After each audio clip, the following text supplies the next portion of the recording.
Geometric progression, arithmetic progression और geometric progression हम लोग कर चुके हैं, और अर्थमेटिक प्रोग्रेशन और ज्योमेट्रिक प्रोग्रेशन और बेस्ड अपन ने बहुत सारे सवाल भी कर लिए हैं। आइए अब हम आगे बढ़ेंगे। अगला प्रोग्रेशन अब हम पढ़ने जा रहे हैं हार्मोनिक प्रोग्रेशन। आज हम दो इंपॉर्टेंट प्रोग्रेशन की स्टडी करेंगे, हार्मोनिक प्रोग्रेशन और arithmetic geometric progression, AGP, HP और एजीपी, इन दोनों पर सब बच्चे ध्यान देंगे। अच्छा, सबसे पहले हम बात करेंगे हार्मोनिक प्रोग्रेशन की। सबसे पहले किसकी बात करेंगे? Harmonic progression. बिल्कुल ध्यान से देखें हार्मोनिक प्रोग्रेशन की। हार्मोनिक प्रोग्रेशन कैसा दिखाई पड़ता है? हार्मोनिक प्रोग्रेशन कुछ नहीं, reciprocal of AP, reciprocal of arithmetic progression. तो harmonic progression is nothing but reciprocal of AP, arithmetic progression का रेसिप्रोकल। यानी हार्मोनिक प्रोग्रेशन हमको दिखाई पड़ेगा 1/a, 1/a plus D, 1/a plus 2d, 1/a plus 3d and so on, ऐसा दिखाई पड़ेगा। यानी जो अर्थमेटिक प्रोग्रेशन था, सोचिए, यहीं से इसकी सोच को पकड़ना है, यहीं से इसके क्वेश्चन करने के तरीके को पकड़ना है, यहीं से इसका थॉट प्रोसेस बनाना है हमको। हार्मोनिक प्रोग्रेशन हम लोग कैसे बनाते हैं? अर्थमेटिक प्रोग्रेशन के हर टर्म का रेसिप्रोकल ले लो। आपको यकीन नहीं होगा कि नेचर में, जिस वर्ल्ड में हम रहते हैं, उसमें मैक्सिमम चीजें हार्मोनिक प्रोग्रेशन को फॉलो करती हैं। ना एपी ना जीपी, सबसे कॉम्प्लिकेटेड हार्मोनिक प्रोग्रेशन, क्या जाने दीजिए। तो एपी के जो टर्म है, अर्थमेटिक प्रोग्रेशन को जो टर्म है, अगर अर्थमेटिक प्रोग्रेशन के टर्म्स का रेसिप्रोकल ले लिया जाए, अगर अर्थमेटिक प्रोग्रेशन के टर्म्स का रेसिप्रोकल ले लिया जाए, तो हमको मिल जाता है हार्मोनिक प्रोग्रेशन। ये है जनरल हार्मोनिक प्रोग्रेशन। यही समझना है, यही सबसे इंपॉर्टेंट है। अगर हम इसके जनरल टर्म की बात करें तो इसका जनरल टर्म हो जाएगा a plus N minus 1 into D. कुछ नहीं, एपी के arithmetic progression, AP arithmetic progression के जनरल टर्म का रेसिप्रोकल। एक और बात यहां समझनी है कि sum of N terms not possible, इसके एन टर्म का सम का कोई फॉर्मूला नहीं हो सकता। इनफैक्ट हम यहां जोड़ दें, no formula of sum of n term possible. अब तो डबल डबल नो हो जाएगा, दिक्कत हो जाएगी। पॉसिबल, ध्यान रखना कि सम ऑफ एन टर्म का कोई फॉर्मूला नहीं होता, यह बहुत ज्यादा इंपॉर्टेंट है। तो इसके अंदर जो क्वेश्चन बनते हैं वो सिर्फ जनरल टर्म तक ही रहते हैं, यानी इसके अंदर सिर्फ जनरल टर्म के ही सवाल बनते हैं। सम ऑफ एन टर्म से रिलेटेड इसके अंदर कोई सवाल नहीं बन पाता। सम ऑफ एन टर्म से रिलेटेड इसके अंदर इसलिए कोई सवाल नहीं बन पाता क्योंकि सम ऑफ एन टर्म का कोई फॉर्मूला एग्जिस्ट ही नहीं करता। इसका सम ऑफ एन टर्म निकालने का कोई फॉर्मूला होता ही नहीं है। ये हो गया harmonic progression. General harmonic progression की शक्ल देख लिया अपन ने, जनरल टर्म अपन ने देख लिया कि भाई जनरल टर्म ऐसा दिखाई पड़ेगा। तीसरी इंपॉर्टेंट बात अपन ने बड़ी गूढ़ देख ली कि सम ऑफ एन टर्म का कोई फॉर्मूला नहीं हुआ था, तो इसके अंदर सारे सवाल जनरल टर्म से रिलेटेड आते हैं। आइए कुछ बढ़िया बढ़िया बातें देखें। चौथी इंपॉर्टेंट बात, अब मैं जैसे अर्थमेटिक प्रोग्रेशन पढ़ा था तो अपन ने अर्थमेटिक मीन की बात की थी, ज्योमेट्रिक प्रोग्रेशन पढ़ा तो ज्योमेट्रिक मीन की बात की, वैसे ही अभी अपन बात करेंगे। अगर मैं बोलूं a, b, c in HP, अगर 3 नंबर हार्मोनिक प्रोग्रेशन बनाते हैं तो इसका सबसे इंपॉर्टेंट मतलब ये होता है कि इनके रेसिप्रोकल इन AP। यही पांचवी बात है जो मैं यहां लिख रहा हूं, अभी इसको मैं सॉल्व करूंगा। ये पांचवी बात यहां लिख रहा हूं, बहुत ज्यादा इंपॉर्टेंट है। ऑल क्वेश्चन, सारे questions, all questions on HP are done using the logic that the reciprocal of these terms form AP। HP के सारे सवाल, हार्मोनिक प्रोग्रेशन के सारे सवाल इसी लॉजिक से किए जाते हैं, इसी तर्क को यूज करके किए जाते हैं, इसी कंसेप्ट को यूज करके किए जाते हैं कि इनका जो रेसिप्रोकल होगा इन दीज टर्म्स का, वो क्या बनाएगा? Arithmetic progression. अब जैसे यहां पर 3 नंबर अगर एचपी में है, एबीसी एचपी में है, तो इसका मतलब हो गया कि 1/a 1/b 1/c किस में हो गए, एपी में। और अगर 3 चीजें एपी में होती हैं तो मिडिल टर्म का डबल बाकी दोनों के सम के बराबर होता है। अगर 3 चीजें एपी में होती हैं तो मिडिल टर्म का डबल बाकी दोनों के सम के बराबर होता है, यानी 2/b is equal to a plus C upon A C. Cross multiply कर दें, b is equal to 2ac upon a plus C. रटा हुआ होना चाहिए, याद होना चाहिए। 3 नंबर अगर हार्मोनिक प्रोग्रेशन बनाते हैं तो मिडिल नंबर b बराबर हो जाएगा 2ac अपॉन a प्लस सी के। अगर 3 नंबर हार्मोनिक प्रोग्रेशन बनाते हैं तो मिडिल नंबर b बराबर हो जाएगा 2ac अपॉन a प्लस सी के। यहीं पर हम छठी बात की बात करेंगे। अगर कोई हार्मोनिक प्रोग्रेशन है तो उसको किसी भी नंबर से मल्टीप्लाई करो या किसी भी नंबर से डिवाइड करो, HP रिमेन्स HP। कोई भी अगर हार्मोनिक प्रोग्रेशन है, अगर उसके सारे टर्म को किसी नंबर से मल्टीप्लाई कर दो तो भी HP ही रहेगी। और अगर कोई हार्मोनिक प्रोग्रेशन है और उसके सारे टर्म को आपने किसी नंबर से डिवाइड कर दिया तो भी हार्मोनिक प्रोग्रेशन ही रहती है। सबसे काम की बात यही ध्यान रखनी है। अच्छा, अगर आप ध्यान दो तो ये कॉमन प्रॉपर्टी है, चाहे एपी हो, चाहे जीपी हो, चाहे एचपी हो, किसी नंबर से मल्टीप्लाई या डिवाइड करने पर उसका नेचर चेंज नहीं करता। अर्थमेटिक प्रोग्रेशन को किसी भी नंबर से मल्टीप्लाई डिवाइड करो, एपी रिमेन्स एपी। जीपी को किसी भी नंबर से मल्टीप्लाई डिवाइड करो, जीपी रिमेन्स जीपी। और एचपी को भी किसी भी नंबर से मल्टीप्लाई डिवाइड करो, HP remains HP. Harmonic progression change नहीं होती है। ये 6th इंपॉर्टेंट पॉइंट बिल्कुल ध्यान रखेंगे। आइए बात करते हैं 7th इंपॉर्टेंट पॉइंट की। बिल्कुल ध्यान देंगे 7th पॉइंट पर। 7th पॉइंट को समझने के लिए सबसे पहले मैं आपको हार्मोनिक मीन समझाऊंगा। जैसे अर्थमेटिक मीन मैंने बताया, ज्योमेट्रिक मीन मैंने बताया, वैसे ही हार्मोनिक मीन शॉर्ट फॉर्म में HM। बहुत आसान है।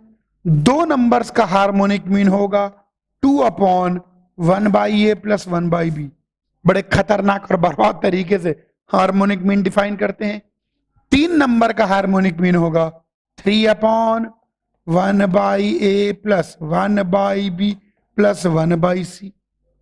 मान लीजिए 4 नंबर का हार्मोनिक मीन निकालना हो तो 4/1/a plus 1/b plus 1/c plus 1/d। अब कॉमन सेंस लग गई होगी। n नंबर का अगर हार्मोनिक मीन निकालना हो, अगर n नंबर गिवन है तो आप उनका अर्थमेटिक मीन निकाल सकते हैं। अगर n नंबर गिवन है तो आप उनका ज्योमेट्रिक मीन निकाल सकते हैं। और अगर n नंबर गिवन है तो आप उनका हार्मोनिक मीन निकाल सकते हैं। n नंबर का हार्मोनिक मीन आएगा n/1/a1 प्लस 1/a2, ऐसे करते करते 1/an। ये हो गया हार्मोनिक। ये हो गई 7 बेसिक प्रॉपर्टी। अभी और प्रॉपर्टी आएंगी, आइए प्रॉपर्टी देख लें। हाँ, आइए बात करते हैं 8वीं इंपॉर्टेंट बात। जरा हार्मोनिक प्रोग्रेशन को देखें, हार्मोनिक प्रोग्रेशन को देखें और उसकी कुछ विशेष बातें बताऊं। हार्मोनिक प्रोग्रेशन का पहला term 1/a, 1/a plus d, 1/a plus 2d, 1/a plus 3d। कुछ टर्म लिख रहा हूं मैं, 1/a plus 4d, 1/a plus 5d and so on. ये टर्म लिखे हुए हैं। अब कॉमन सेंस लगाओ, इनके रेसिप्रोकल क्या बन जाएंगे, एपी। आराम सोचो, इनके रेसिप्रोकल क्या बन जाएंगे, एपी। अब आप एपी की प्रॉपर्टीज को एचपी में यूज कर सकते हो। अब एपी के अंदर एक प्रॉपर्टी हुआ करती थी कि आगे और पीछे से बराबर दूरी पर आने वाले टर्मों का सम कांस्टेंट होता था। आगे और पीछे से बराबर दूरी पर आने वाले टर्मों का सम कांस्टेंट होता था। वो प्रॉपर्टी आप यहां भी लगा सकते हो, लेकिन उल्टी करके, कि आगे और पीछे से बराबर दूरी पर आने वाले टर्मों के रेसिप्रोकल का सम कांस्टेंट होगा। क्योंकि जैसे आप रेसिप्रोकल लेंगे वो एपी बन जाएगी। आगे यहां देखिए, आखिरी term a plus n minus 1d, इसके पहले वाला term a plus n minus 2d and so on. यानी मैं कह सकता हूं कि sum of reciprocals of terms at equal distance from beginning and end is constant या सेम। आगे और पीछे से बराबर दूरी पर आने वाले टर्मों के रेसिप्रोकल का सम सेम होगा। आगे और पीछे से बराबर दूरी पर आने वाले टर्मों का रेसिप्रोकल का सम सेम होगा।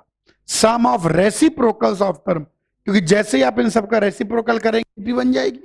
एक और चीज देखें, एक और बहुत इंपॉर्टेंट प्रॉपर्टी वापस देखिए, 1/a 1/a plus D 1/a plus 2d 1/a plus 3d, 3-4 term लिख रहा हूं, 1/a plus 4d 1/a plus 5d and so on. अब जरा इसको देखें ध्यान से, अर्थमेटिक प्रोग्रेशन में भी ये प्रॉपर्टी थी, ज्योमेट्रिक प्रोग्रेशन में भी ये प्रॉपर्टी थी कि हर एक टर्म अपने से बराबर दूरी पर आने वाले टर्मों का अर्थमेटिक मीन होता था अर्थमेटिक प्रोग्रेशन में, और ज्योमेट्रिक प्रोग्रेशन में हर एक टर्म अपने से बराबर दूरी पर आने वाले टर्मों का ज्योमेट्रिक मीन होता था। तो यहां पर क्या होगा, पहले लिख देता हूं, every term is harmonic mean of terms at equal distance from it। हर एक टर्म अपने से बराबर दूरी पर आने वाले टर्मों का हार्मोनिक मीन होगा। जैसे कोई भी टर्म ले ले, जैसे ये वाला टर्म ले लें आप, तो ये इन दोनों का हार्मोनिक मीन भी है, ये इन दोनों का हार्मोनिक मीन भी है, और ये इन दोनों का हार्मोनिक मीन भी है। हर एक टर्म अपने से बराबर दूरी पर आने वाले टर्मों का हार्मोनिक मीन होता है। आइए एक दो और प्रॉपर्टी की बात करें ध्यान से। आइए और प्रॉपर्टी की बात करें, 9 के बाद 10, 10वीं प्रॉपर्टी देखें। वैसे जरूरत नहीं पड़ती 10वीं प्रॉपर्टी की, फिर भी अगर 3 नंबर्स एचपी में चाहिए तो 3 numbers in HP, 3 number HP में लिए जा सकते हैं, 1/a minus D 1/a 1/a plus D. यहीं पर अगर मान लो कोई आपसे 4 नंबर्स एचपी में मान लें, ये क्या सिमेट्रिक नंबर्स हैं, तो कैलकुलेशन में इनसे बेनिफिट मिल सकता है अपन को। अच्छा 4 नंबर अगर हार्मोनिक प्रोग्रेशन में मानने हैं तो आप मान सकते हैं a minus 3d a minus d a plus d a plus 3d। यहां पर देखो नीचे 2d जोड़ रहे हैं, इसमें 2d जोड़ा, इसमें 2d जोड़ा, इसमें 2d जोड़ा। यहीं पर अगर मान लीजिए कभी मानने की जरूरत पड़ जाए 5 नंबर इन एचपी, तो 5 नंबर एचपी में आप मान सकते हैं a minus 2d a minus d a plus D a plus 2d। ये बेसिकली 10 प्रॉपर्टीज हो गई हार्मोनिक प्रोग्रेशन। अब हार्मोनिक प्रोग्रेशन देख लिया, प्रॉपर्टी देख ली, थोड़ा एचपी को भी समझ लिया, अब हम इन पर बेस्ड क्वेश्चन लेंगे। कॉपी कर लीजिए। सीक्वेंस एंड प्रोग्रेशन की थ्योरी अपन ने पढ़ ली, सॉरी हार्मोनिक प्रोग्रेशन की थ्योरी अपन ने पढ़ ली। आइए हार्मोनिक प्रोग्रेशन पर बेस्ड कुछ क्वेश्चन करें। आइए शुरुआत करते हैं एक छोटे से सवाल से।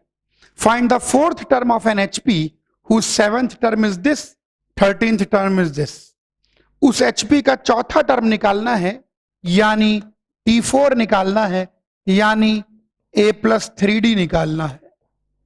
जिसका 7th टर्म 1/20 है, तो 7th टर्म अगर 1/20 है यानी a प्लस 6d 1/20 है, और 13th टर्म 1/38 है, तो 13th टर्म 1/38 है, यानी 1/a plus 12d is 1/38। Method वैसे हमारा सेट है, इन दोनों को सॉल्व करके हम a और d की वैल्यू निकालेंगे और यहां रख देंगे। यहां से अगर दोनों ओर रेसिप्रोकल ले लें तो a प्लस 6d 20 हो जाएगा। यहां से अगर दोनों ओर रेसिप्रोकल ले लें तो a प्लस 12d 38 हो जाए।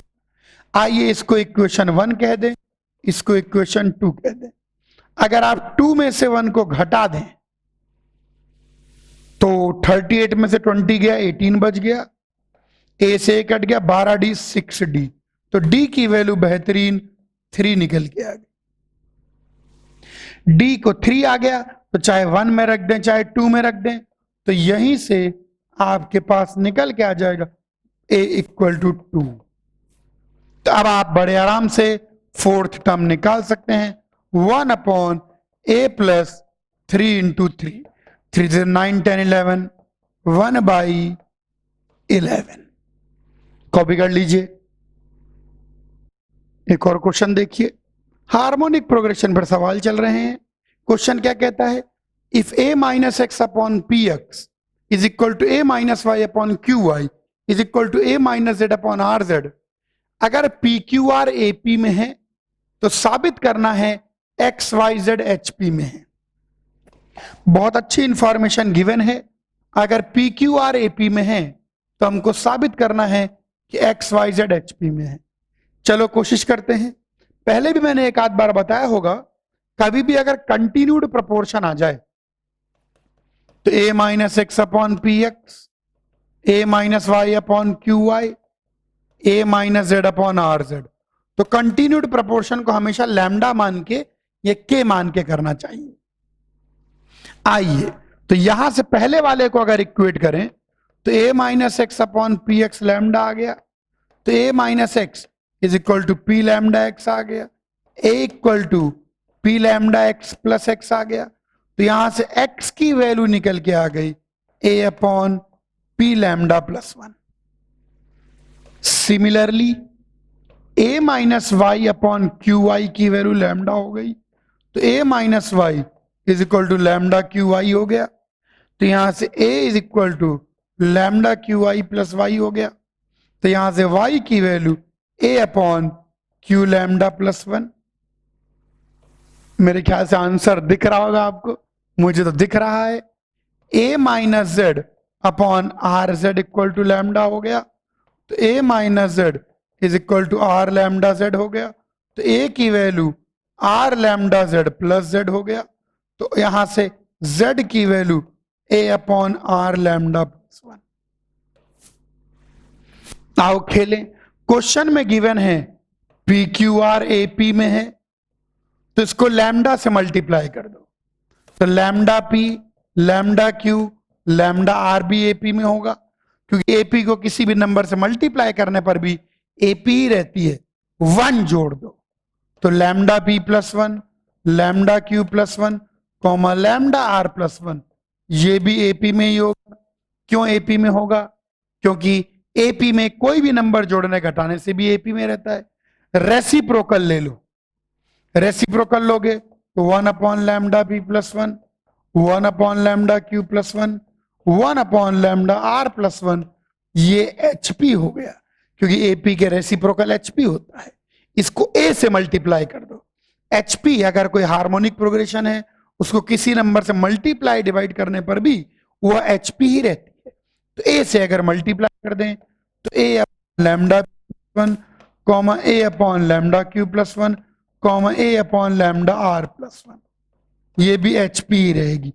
ए अपॉन लैम्डा पी प्लस 1, अरे तो एक्स है, यानी X Y Z in HP, hence proved.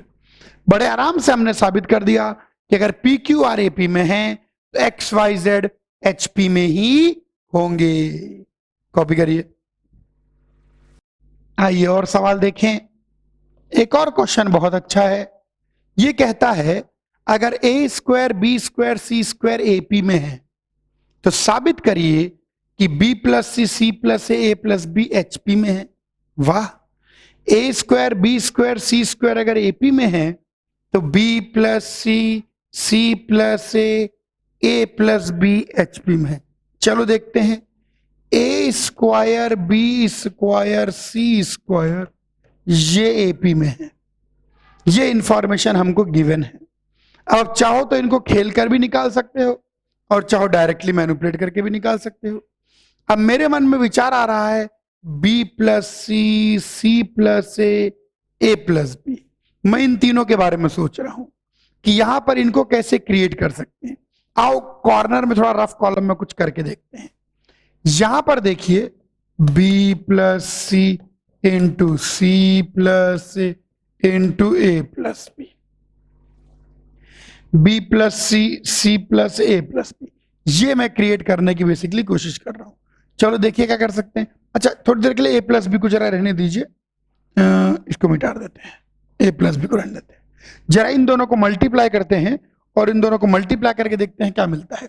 ध्यान देखेंगे तो यहां पर ध्यान देखिए, तो ये b into c b c हो जाएगा और फिर b इंटू ए बी हो जाएगा, ठीक है, और फिर एक सी स्क्वायर आ जाएगा और फिर यहां पर ए सी आ जाएगा। यानी सी स्क्वायर एक अलग से आता है, बाकी A B plus B C plus C A बनता है।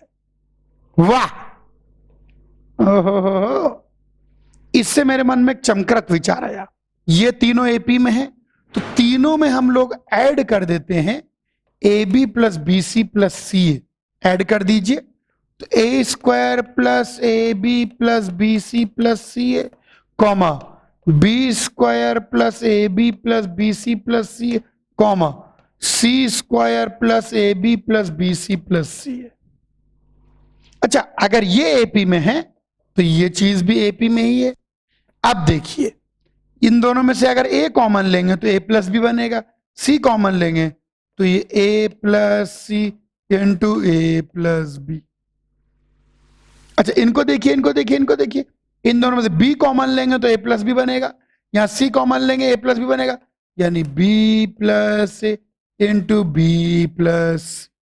वाह, यहां पर देखिए इन सी स्क्वायर है तो इन दोनों में से सी कॉमन लेंगे तो सी प्लस बी बनेगा, इन दोनों में से ए बी ए कॉमन लेंगे बी प्लस सी बनेगा, सी प्लस बी इंटू सी प्लस, ये भी एपी में ही है।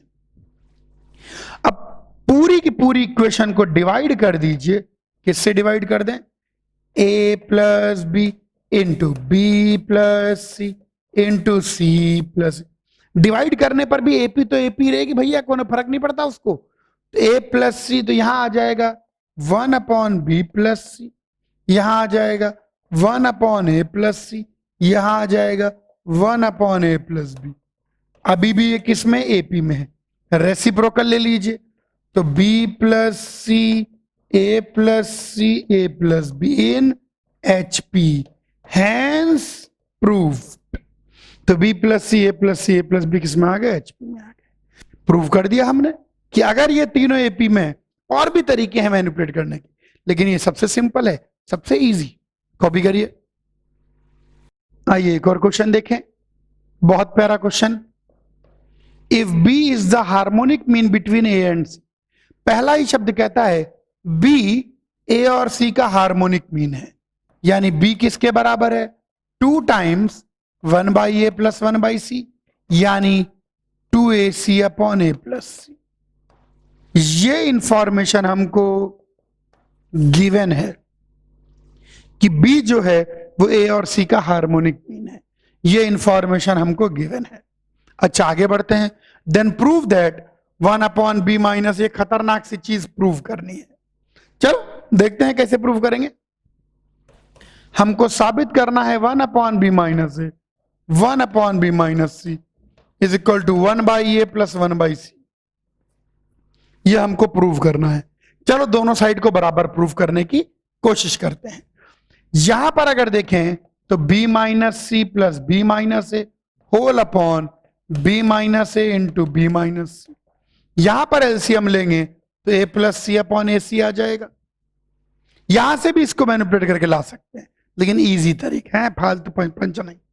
यहां देखिए a plus C upon A C, a plus C upon A C, ये 2 बाई बी निकल के आ जाता है, रख दो तो यहां आ गया 2b माइनस ए प्लस सी, और यहां आएगा b minus A B minus C, और ये किसके बराबर, 2 बाई बी के बराबर।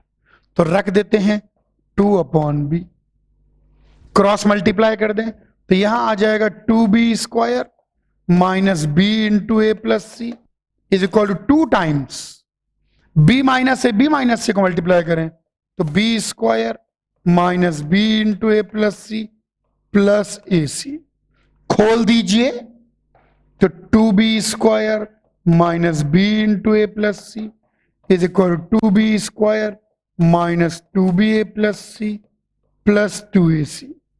कट रहा है, आओ काटें, 2b स्क्वायर कट गया, माइनस बी ए प्लस सी, इसको इधर ले आए तो यहां पर बस आंसर आंखों के सामने आ रहा है।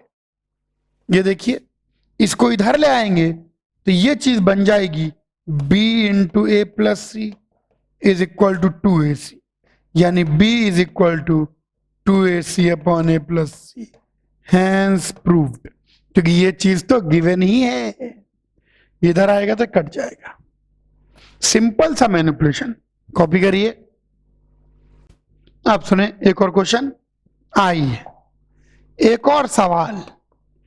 If the third sixth and last term of HP, third sixth and last term of HP are this, third term 1/3 है, सिक्स्थ टर्म 1/5 है और लास्ट टर्म nth टर्म 3/203 है। थर्ड टर्म का मतलब 1/a प्लस 2d इज 1/3, यानी a plus 2d की value 3 आ गई। अच्छा, सिक्स्थ टर्म का मतलब a plus 5d is equal to 1/5, तो यहां से a प्लस 5d की वैल्यू 5 आ गई। सेकंड में से अगर एक को घटा दें तो 5 माइनस 3 2, 5d माइनस 3d, तो d की वैल्यू 2/3 आ गई।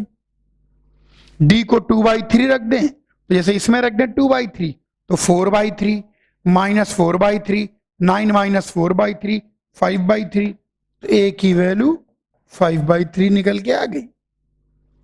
अब nth टर्म मतलब क्या हो गया मेरे बच्चे, 1/a plus n minus 1 into D, ये 3/203 रेसिप्रोकल ले लीजिए तो a plus n minus 1 into D, ये 203/3 हो जाएगा।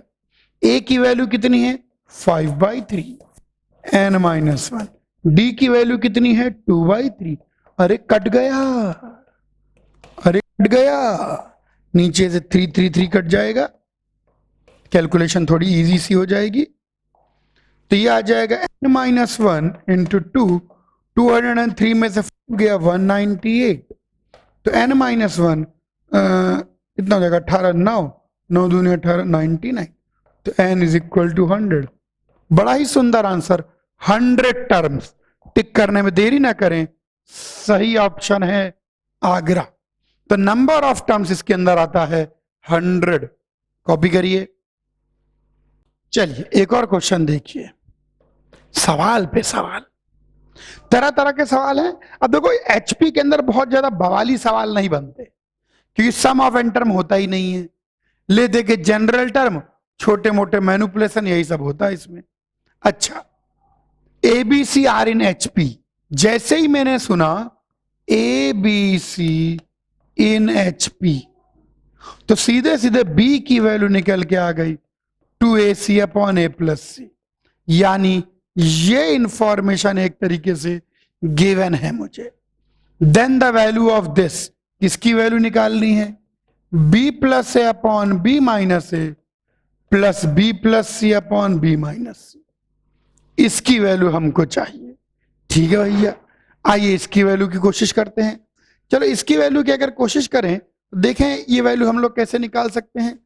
ABC HP में है तो मैं क्या सोच रहा हूं कि क्या हम B की वैल्यू, एक तरीका तो है कि 2AC अपॉन A प्लस सी रख के पूरा मगजमारी कर लें इसके अंदर, B बाई A को या A बाई B को कुछ रखें फिर उसकी वैल्यू निकालें, देन द वैल्यू ऑफ। चलो अच्छा देखते हैं क्या कर सकते हैं। B plus A B minus C, B plus C B minus A, B minus A B minus C। हाँ, कैलकुलेशन इंटेंसिव हो जाएगा। चलो अच्छा, पूरा इसको करने का एक इजी तरीका भी है, put value method. Put value method को हम शॉर्ट फॉर्म में PVM भी कहते हैं। पुट वैल्यू मेथड मैं बताता हूं इसको, पुट वैल्यू मेथड या पर्टिकुलर वैल्यू मेथड भी कह सकते हैं एग्जामिनेशन पॉइंट ऑफ व्यू से। कैसे? देखो, कोई भी एबीसी एचपी में लो तो answer a b c d जो चारों ऑप्शन है वो कांस्टेंट है, वो एबीसी पर डिपेंड नहीं करते। इसका मतलब कोई भी एचपी ली जाए इसकी वैल्यू कांस्टेंट आनी है, तो हम अपनी मनपसंद एचपी ले लेंगे, 1/1, 1/2, 1/3। इसको ए कह देंगे, इसको बी कह देंगे, इसको सी कह देंगे।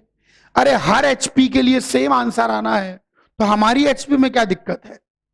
ऐसे क्वेश्चन करने के लिए हम लोग पीवीएम लगाएंगे, पुट वैल्यू मेथड, या कुछ बच्चे कहते हैं पर्टिकुलर वैल्यू मेथड।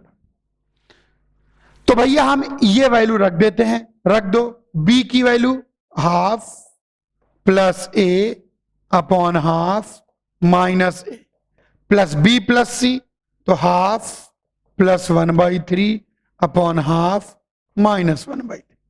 चूंकि हर एचपी के लिए सेम आंसर आना है तो मैं जनरल एचपी मान के पूरा जनरल क्यों सॉल्व करूं? एग्जामिनेशन के अंदर सीधे half plus 1 3/2, half minus 1 minus half 3/2, तो इस पहले की वैल्यू आ गई -3। दूसरे की half plus 1/3, 3 to the 6, numerator में 5/6, हाफ माइनस 1/3, नीचे आ गया 1/6, तो ये आ गई -+5, तो आंसर आ गया 2। एक लाइन में तो हम खट से टिक कर सकते हैं दिल्ली। ये मेथड एग्जामिनेशन, हाँ बोलो बोलो। पुट वैल्यू मेथड का मतलब है कोई भी एचपी लेके पुट कर दो। क्या 1/1, 1/2, 1/3 एचपी है कि नहीं? बोलो हाँ। मेरे बच्चे कितना भोला है रे तू, कैसे गुलाब जामुन खाए तूने?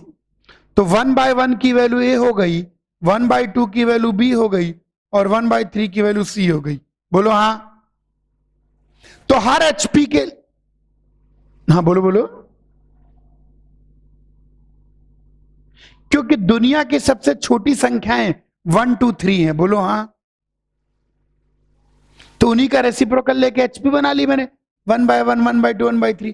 कैलकुलेशन भी इजी रहेगी, छोटे छोटे प्यारे प्यारे नंबर्स, है ना। हम क्या करेंगे, पीवीएम में ऐसी वैल्यू नहीं रखनी है कि खुद की खोपड़िया खराब हो जाए, लल्लू लल्लू वैल्यू रखनी है, टाइम बचाना है। तो ये तो एक तरीका हो गया क्वेश्चन करने का, पुट वैल्यू मेथड। दूसरा इसका जनरल तरीका है कि आओ इसको मिलजुल के पूरा कंप्लीटली सॉल्व कर लेते हैं। पक्का ये कटकुटा के 2 आएगा ही आएगा। तो पहले मैंने आपको put value method, particular value method बता दिया ताकि आप एग्जामिनेशन में बाकी बच्चों के मुकाबले थोड़ा आगे निकल जाएं, बाकी बच्चों से तेजू बन जाएं। तो एक काम तो ये हो गया। अब आइए इसको जनरलाइज कैसे करेंगे। एबीसी एचपी में अगर दे रखा है तो बी की value 2ac upon a plus C already आ रखी है, तो यहां रख दें बी की वैल्यू। तो यहां आएगा 2ac a plus C minus A O plus A, 2ac a plus C minus A, यहां पर आएगा 2ac a plus C plus C और 2ac a plus C minus C. अब देखो यहां से a कॉमन लो, यहां से a कॉमन लो, कट जाएगा 2c अपॉन a प्लस सी प्लस 1 और यहां पर 2c अपॉन a प्लस सी माइनस 1।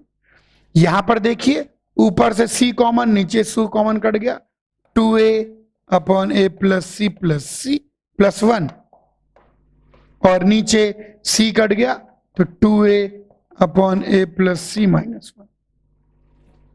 आइए इसको सिंप्लीफाई करें। यहां पर एलसीएम ले लेंगे तो 2c प्लस a प्लस सी, यहां पर 2c minus a minus C, यहां पर 2a plus a plus C और यहां पर 2a minus a minus C.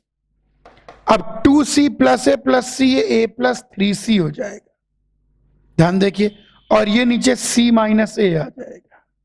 यहां पर देखिए 3a प्लस सी हो जाएगा और नीचे 2a माइनस a माइनस सी आ जाएगा।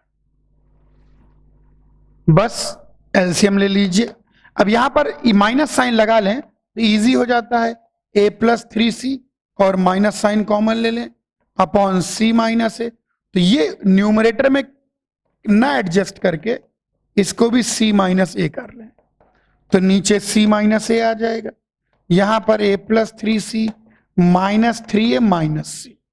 तो ध्यान से देखिए 3c minus c 2c minus 2a upon c minus a which is 2। देख सकते हैं कैसे भी करने पर आंसर तो खैर 2 ही आना है, लेकिन ऐसे क्वेश्चन जो कि एबीसी पर डिपेंड नहीं करते, आंसर कांस्टेंट आना है, तो उनके लिए आप डायरेक्टली लगाइए पर्टिकुलर वैल्यू मेथड या पुट वैल्यू मेथड। कॉपी कर लीजिए।